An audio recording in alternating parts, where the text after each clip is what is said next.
Good evening, dear viewers. This is Mebon Lingdoar from DD Meghalaya with a special program this evening where we are going to talk a little bit about the 5G network.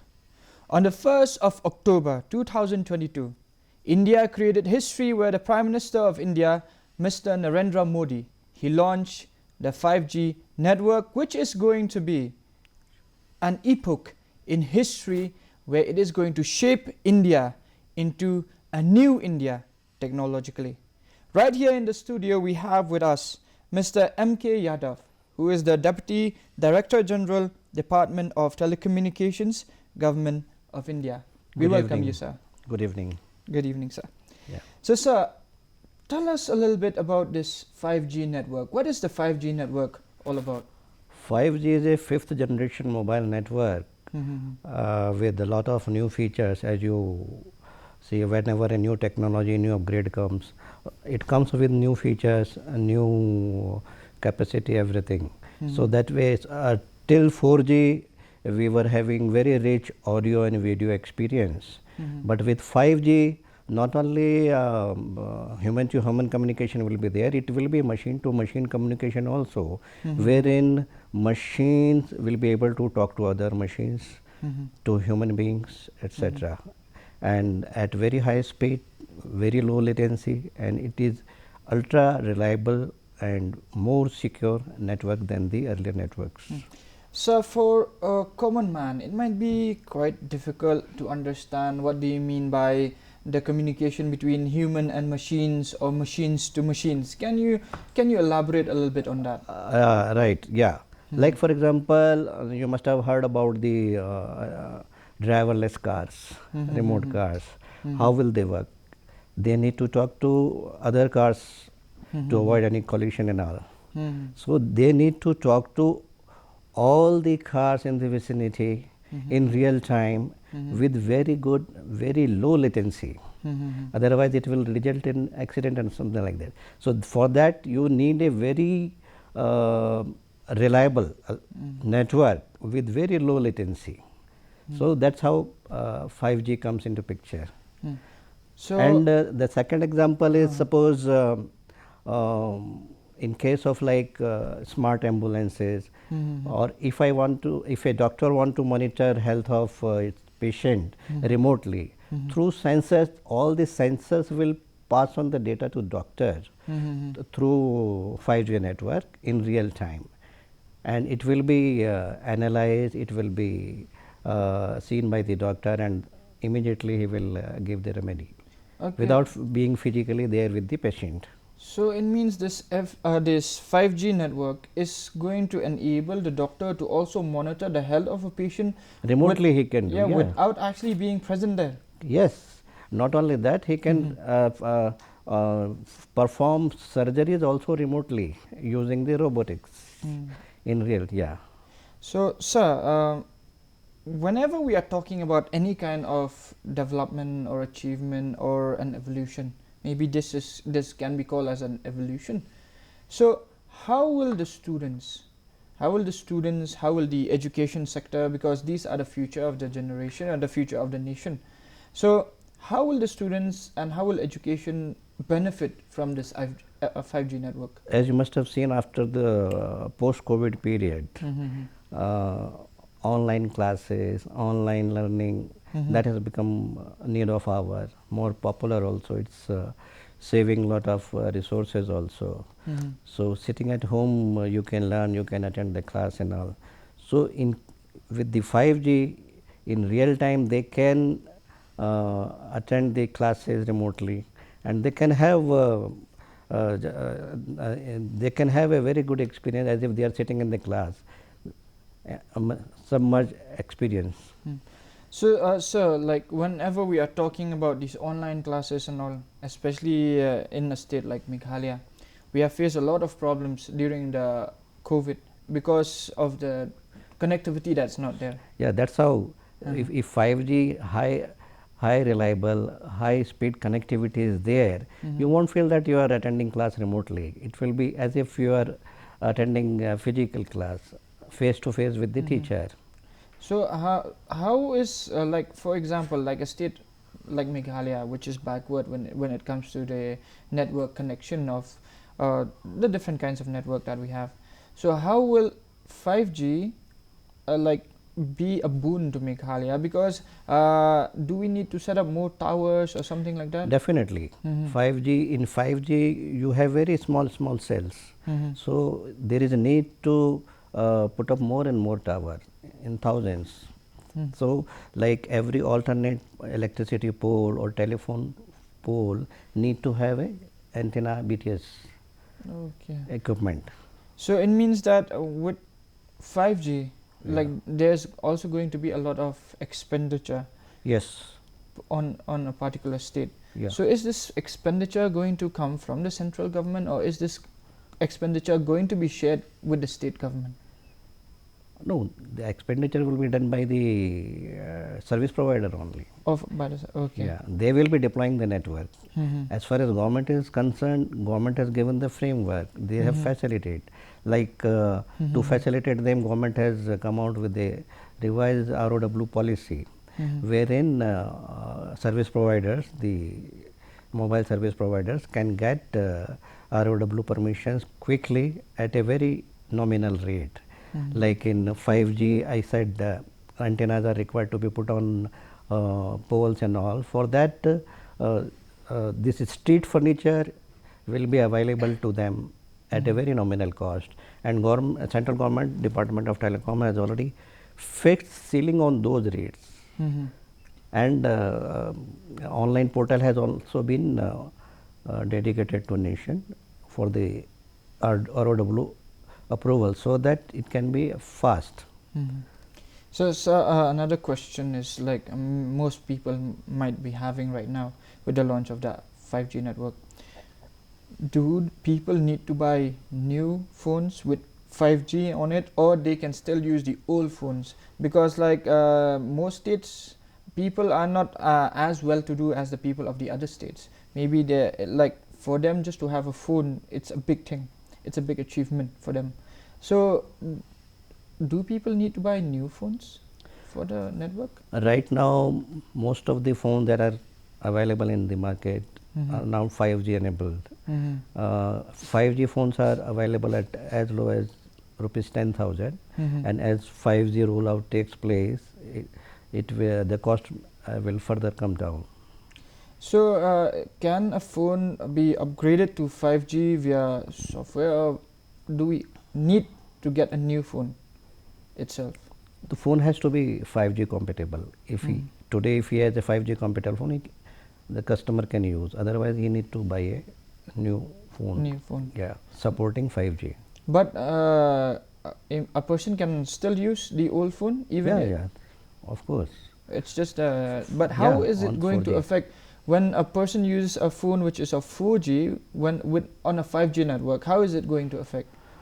Oh, both network will coexist. And if he has 4G phone, then he will get 4G features only, not 5G features.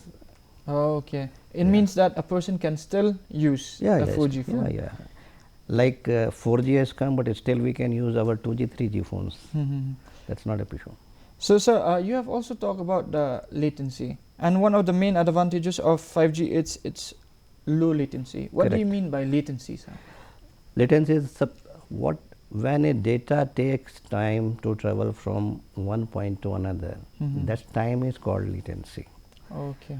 Like if I am saying something, if it reaches what time? It is better if it is minimum. So with 5G, it is less than 1 millisecond latency, which otherwise is around 30 milliseconds. And 30 milliseconds is considered to be a very good latency. But in case of 5G, it is less than 1 millisecond. So in critical applications like remote surgery, smart cars, you can't afford that information and data gets delayed. So there you need very low latency. So that's where 5G comes into picture. So right now the government of India has announced that the 5G network is going to be launched first in the big cities. Yeah, 13 cities. Yeah. So when can we expect this technology to spread all around India? As already government has announced that we see that in next 2.5 years it will be rolled out in entire India. So it means But this will be depending upon the support from state governments also, because how fast and how quickly they provide the ROW permissions, their street furnitures, yeah, Yeah. to deploy the network, 5G network, antenna, BTS, etc. So it means with 5G, can we also say that we are slowly and quickly moving on to a new kind of India where everything is going to be digital? It will totally change the way we are living right now. Everything can be monitored remotely.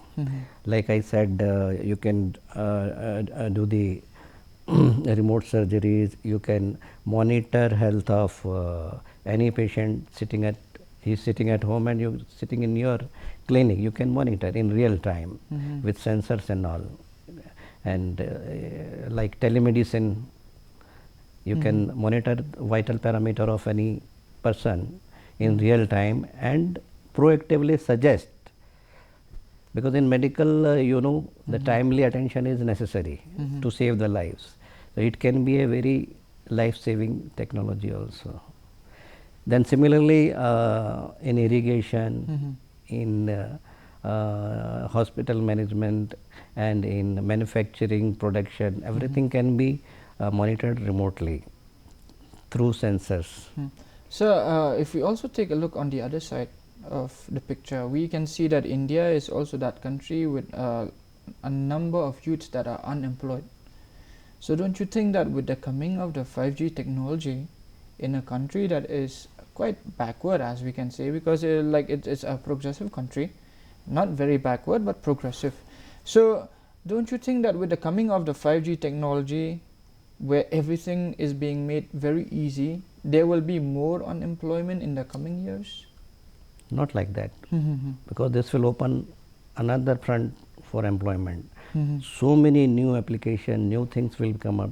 So many new applications are to be developed, wherein youth can be employed. And we need not replace 100% manpower through the automation. This can be of use where it is difficult to send the human manpower, isn't it? In remote places like in mines and all, where it is very risky. So I can simply send a drone with sensor and all and monitor all the parameters. So we in a few years, like few years ago, we have also seen that there is a growth in the gaming industry in India, where a lot of the youths are more involved in the gaming industry, and we can also see that how much India is consuming when it comes to all these online gamings and all. So how will 5G change the entire thing about where we are consuming? How about we produce by ourselves and we consume? So how will this help India into moving forward as a superpower? In gaming? Yeah, in gaming, because like once we are talking about gaming, like because of ultra high speed, ultra low latency network, people can play a game through cloud. Need not be sitting together here. My partner can be in another part of world, and through cloud we can play a game in real time. So that is so exciting, and you can feel using VR and all. You can, as if you are into that environment, you are part of the game. So how will this also help the economy of India? Like because as you know that India is the biggest consumer country when it comes to online games and all. So how will this technology, the 5G that is just being launched, help India in the economy? Around 5G, you need to develop so many applications. As I said that it has application in almost all kind of fields. For developing those kind of application, obviously you need to develop so many systems, software. So this will definitely boost your economy. And sir, like experts have also said that though 5G has a very fast downloading speed, but it has a pretty slow uploading speed. Is it true? No, it's not like that. Mm-hmm. In every technology, download upload speeds are not same, Mm-hmm. isn't it? But upload speed is always less than your download speed. So as far as 4G is concerned, it's 10 times faster. It has 10 times faster download and upload speed. Mm-hmm. People can download at the rate of 100 megabits per second, upload by 50 megabits per second, which is 10 times faster than your 4G. And peak data rate can go in GBs, more than 20 GB for download and more than 10 GB for upload. That kind of a speed we are talking in 5G. Okay, so it means that leads us to the questions of the bandwidth. Yeah. So what is the difference in the bandwidth between the previous technologies like the 2G, 3G, 4G, and what is the difference with the 5G? It's basically nothing but volume of the data which you are able to download through a backend pipe.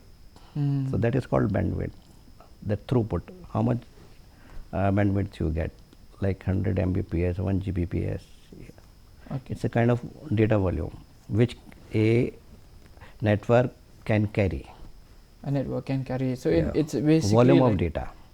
Like a network can carry. Yeah. Latency and bandwidth are almost one and the same, but opposite ends of each other. Yeah, latency means time taken by and bandwidth is volume. Okay, sir. So, sir, another question. With every new technology that comes in, like even when with 3G, 4G, and now with 5G, we have also seen in the past that cybersecurity is one of the main concerns. Now, what is the government of Meghalaya, not Meghalaya, of India? What is the government of India like taking, doing when it comes to this cybersecurity? Because every time there's speed, then there's also a risk. No, but 5G is more secure technology. End-to-end data encrypting is there, and it cannot be decoded in between.